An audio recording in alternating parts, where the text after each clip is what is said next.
Bien, este material teórico se edita y publica para los cursos que se dictan en la Facultad de Ingeniería UDELAR de la Universidad de la República por el Departamento de Inserción Social del Ingeniero, DICI. En esta oportunidad vamos a hacer un paneo por el diseño de anteproyecto. Ustedes saben que los cursos no pasan por apuntar al diseño, sino que van por la representación. Pero es bueno atar esa representación a los objetos que se van a diseñar o que se van a instalar o a montar o a construir en esos locales. Por lo tanto, entonces, en este primer video vamos a ver como guía conceptos generales para ese diseño anteproyecto. ¿Qué es un anteproyecto? Es una etapa anterior a un proyecto. Es cuando yo recién estoy pensando cómo voy a realizar y lo estoy representando ya, y esos datos me sirven incluso para presupuestar, pero no sirven todavía para construir porque todavía no tengo todos los datos finales. Entonces, en ese diseño, cuando yo estoy pensando ese diseño de anteproyecto desde cero, ya sea una reforma, una ampliación o una construcción nueva, no basta con sentarme y pensar, ¿verdad?, cómo lo podría realizar, sino que es necesario ponerse manos a la obra.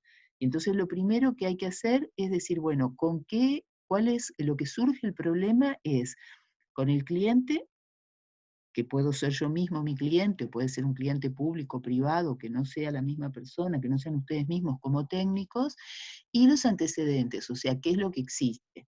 Y en este caso que nosotros estamos hablando de industria, lo que existe es los recursos humanos, las construcciones, las instalaciones, el equipamiento, los procesos.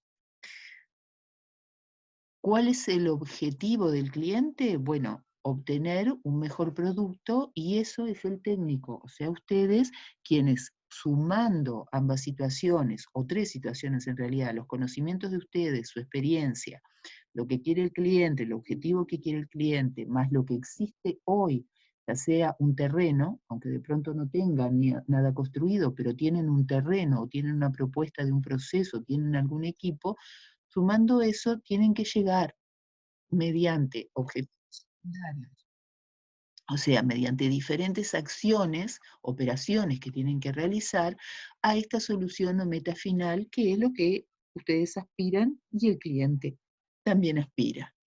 Pero no basta con todo esto, no basta con lo que yo pueda decir o yo quiera querer o el cliente quiera. Es necesario también cumplir con normativas que, más que, diría yo, limitarlos, las normativas lo que hacen, limitan sí porque ponen condiciones de anchos de circulaciones, alturas en los locales, áreas mínimas, volúmenes mínimos, separaciones entre equipos que emiten calor, que tienen vibración, pero más que limitarnos lo que hacen es que optimizan ese objetivo principal, esa solución. ¿Por qué? Porque inicialmente tal vez yo tenga que destinar más área, pero después en definitiva esa área va a hacer que la producción sea más eficiente. Va a resultar que si yo optimizo las circulaciones, tanto del personal como de zonas de trabajo, eso va a resultar que haya una optimización en los plazos de esa producción, de esos depósitos, de esas zonas de carga, de esas salidas del producto.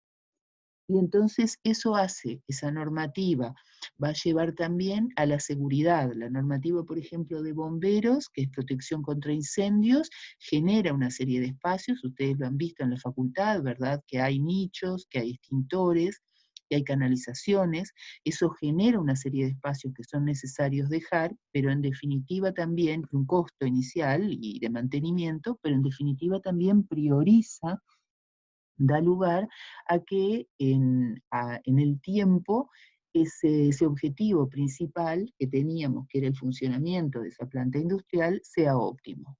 Bueno, luego tenemos los materiales, los equipos y por último, conclusiones. ¿Por qué conclusiones?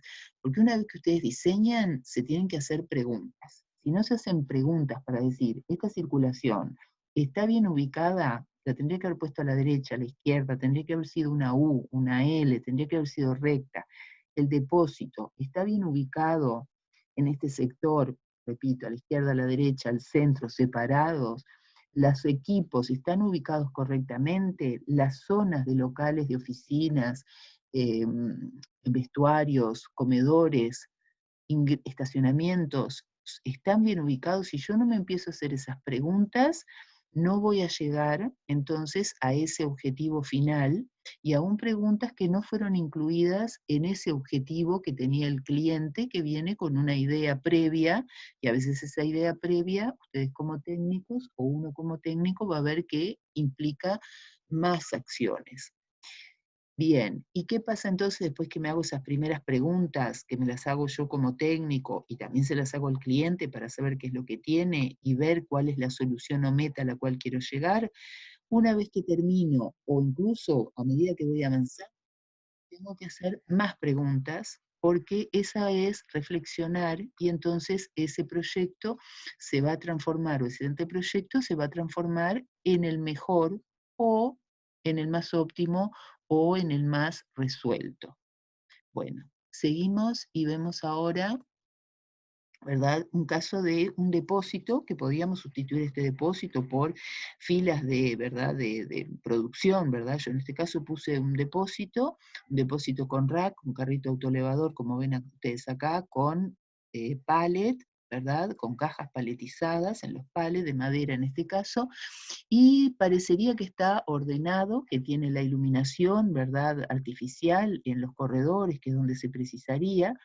Pero si empezamos a observar, si bien hay una señalización acá, que está marcando, ¿verdad? Una señalización importante que está marcando, y acá en los rack también hay una señalización que debe estar marcando cuándo ingresó esta materia prima o este producto, cuándo va a salir, o de qué se trata. También vemos que no hay una señalización clara en el piso, o sea, acá no queda claramente definido por dónde va a circular el personal y dónde va a circular el carrito autoelevador en este caso, o una carretiza.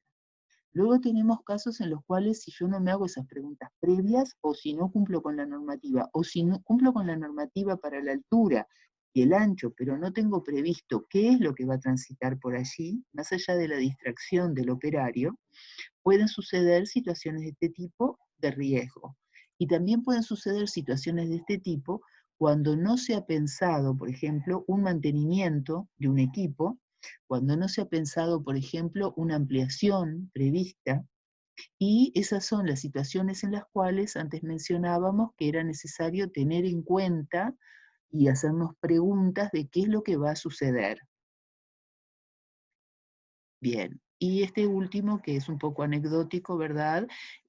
Porque iba basado en que aquí, por ejemplo, tenemos un depósito de caños, aparentemente no está señalizado, y el carrito, o no sé, había una paletera, este objeto que está acá es una paletera, y el carrito venía circulando con sus cajas no paletizadas, y bueno, imaginan que esto en la planta industrial, cuando las circulaciones no estaban marcadas correctamente, cuando hay una interferencia de este tipo, esto, como pueden ver acá, se está registrando, y desde que puede generar un problema en ese producto o esos insumos o esa materia prima, hasta tener que desaprovecharla, hasta suspender en ese sector, en casos que puedan ser de mayor peligro, suspender en ese sector la producción o el depósito o la carga o descarga. Y también implica personal que tenga que estar. Y si tienen una revisión del Ministerio de Trabajo, bueno, ahí sí es un caso ya extremo, porque puede llegar a poner multas o a suspender. Bueno, pasamos a algunas preguntas que ustedes seguramente se van a hacer, y que ya metiéndonos con ese paneo en cómo diseño. Acá tenemos una imagen donde tenemos, por ejemplo, operarios trabajando, seleccionando. Tenemos una cinta transportadora, que es una circulación también de un equipo. Tenemos circulaciones principales para llegar a una gran nave, y tenemos a su vez circulaciones secundarias que permiten llegar a los puestos de trabajo. Entonces, algunas preguntas, no sé si las principales, pero algunas preguntas son: lograr mejores circulaciones internas, o sea, que estas calles que aparecen no obliguen a el operario, o al carrito autoelevador, o a la carga, o a la materia prima, a ir y regresar, o a recorrer innecesariamente circulaciones que podrían haber sido realizadas directamente. El acceso al local, si ya está definido, la circulación en parte va a estar quedando definida por ese acceso, porque yo no puedo estar quebrando si tengo un acceso acá y generar un acceso que no se corresponda con este ingreso o esta salida. Si los voy a diseñar, bueno, tendré que entonces sí pensar, compatibilizar antes. Que pueda tener un fácil acceso a los equipos y al almacenaje. Si el operario tiene que saltar por encima de los equipos para llegar a su lugar de trabajo, o va a generar peligro, y también no lo puede hacer. O el almacenaje es la imagen que veíamos antes, donde, ¿verdad?, estaba un almacenaje en el cual se produjo una situación de riesgo.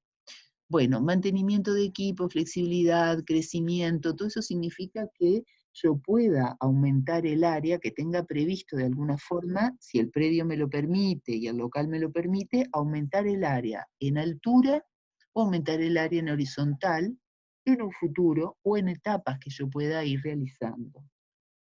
Bueno, y lo que les mencionaba de los equipos y la seguridad y el mantenimiento, este es un caso, ¿verdad? Si yo tengo en esta planta de procesos, tengo que tener previsto que cuando vaya a llevar a mantenimiento un equipo, no lo voy a sacar como si lo sacara, como les estoy mostrando acá abajo, con la mano. O si tengo que sacar un equipo, por ejemplo, tendría que abrir el techo, ¿verdad? Y entonces eso implica una rotura de esas chapas, una mano de obra, una colocación, para sacar ese equipo y volverlo a instalar más tarde. Y ni que hablar el costo, ¿verdad?, de que existe, eso no es problemático, el costo de un carrito con telescópico para poderlo montar nuevamente. Bueno, entonces vimos que hay situaciones que no solo lo tienen que pensar, ya sea en los lugares de proceso, en los estacionamientos, en los depósitos de insumos, materia prima, producto final, lo tienen que pensar no solo en planta, cómo es el acceso, las circulaciones, la forma de acceder. Acá ya estamos diciendo tres cosas: acceso, o sea, cuando yo entro y salgo; circulaciones, cómo yo recorro para llegar a los equipos o a los depósitos, tanto el personal como el carrito autoelevador si necesitara, o las paleteras; cómo cargo, descargo, cómo trabajo en esos equipos, o cómo trabajo cuando estoy descargando, o cómo trabajo cuando estoy poniendo la carga en un depósito, en un almacenaje. Y eso no solo se lo tienen que pensar en planta, o sea, dibujar en planta esas circulaciones, ¿verdad?, tenerlas presentes en la planta, sino en la planta de albañilería, que es donde se trabaja, sino también en los cortes verticales, porque yo puedo llegar a ocupar en determinados puntos hasta el techo, siempre que no tenga algún elemento horizontal, como ya vimos nosotros en el curso, las cerchas, y vimos en la imagen anterior, que puedan estar generando que en algún lugar yo no voy a poder ocupar esa área. Y a su vez tenemos, por ejemplo, que hay situaciones de alturas mínimas, de alturas máximas, que va a decir la norma, de, como dice acá, lucernarios, ¿verdad?, que molestan para la colocación o no de esos pallets, situaciones que cuando yo dejo abiertas, porque necesito iluminar y ventilar naturalmente, puede tener el ingreso de humedad o de agua o de lluvia. Bien, acá tenemos entonces algunos ejemplos señalizados, que es la forma de señalizarlos en el piso. Voy a tener que marcar con rectángulos, por ejemplo, donde tenga equipos. Si el equipo es un tanque, será un círculo; si el equipo es una figura simplificada, como hemos visto hasta ahora en el curso, será un rectángulo. Si son estructuras, será un rectángulo que dé con la dimensión que tenga. Ahí recurro al catálogo que dice el fabricante, con la dimensión en el ancho y en el largo que tenga. Si son dos, porque una viene hacia este lado y la otra hacia el otro, se dibujarán con una línea en el medio, o sea, será un rectángulo y una línea en el medio que los separe. Luego habrán señalizaciones en el piso que permiten que cruce el personal, y cuando va a cruzar el personal con interferencia de un carrito autoelevador, haya una cebra pintada en el piso. Eso mismo se pinta en la planta, se dibuja en la planta estos rectángulos y se le escribe circulación Y luego podemos tener, por ejemplo, lomos de burro, en caso de que se prevea que haya mucha velocidad, o zonas marcadas también en el piso, por ejemplo, con una trama de este tipo que dirá estacionamiento carrito autoelevador, porque el carrito autoelevador, imaginan, no puede quedar acá en el medio del camino cuando dejó de trabajar. Entonces, todas estas señalizaciones en la planta de albañilería se dibujan con una capa señalizaciones y se le generan entonces sólidos, se le generan tramas y se indica por escrito, se le escribe acá en ese rectángulo que va a aparecer en la planta, circulación personal tanto de ancho. Y ahora después vamos a ver en el video de normativa. Circulación carrito autoelevador, tanto de ancho. Zona de estacionamiento carritos, y cuando tengo objetos perfectamente definidos, como pueden ser los depósitos, dibujo los rectángulos y escribo que esos sectores en referencia serán depósitos de tal tipo, modelo tanto, etc. Bien, acá tenemos otro caso en el cual pueden empezar a aparecer, además de la circulación de los carritos, la circulación del personal para acercarme a depósitos, insumos, maquinaria, y las cebras para poderme permitir pasar, empiezan a aparecer protecciones. Bueno, esto puede dibujarse con estos circulitos, ¿verdad? En planta, a verse circulitos que lo definan, escribiendo circulación personal, zona de trabajo, circulación carrito, la cebra no necesita porque ya se lee por sí misma, o dibujar un rectángulo que diga protección, y con eso es suficiente.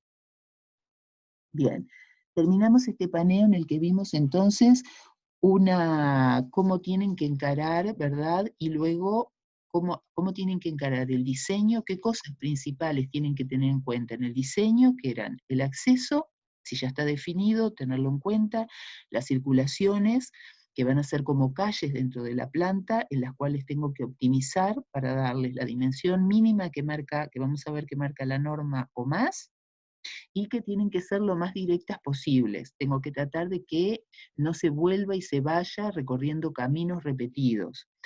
Además de la circulación de los carritos, autoelevadores, paleteras, etcétera, si tuviera, siempre tengo que pensar en circulaciones de personal, es así lo más directas posibles en caso de que tengan que evacuar, y luego tengo que pensar en zonas para estacionar esos carritos y en las zonas propias de trabajo, depósito o, o estacionamiento de carritos autoelevadores o depósitos, por ejemplo, intermedios. Bueno, les agradecemos y les pedimos que vean entonces, vieron que estuvimos hablando de dimensiones del marco normativo, que después de este video vean marco normativo. Gracias.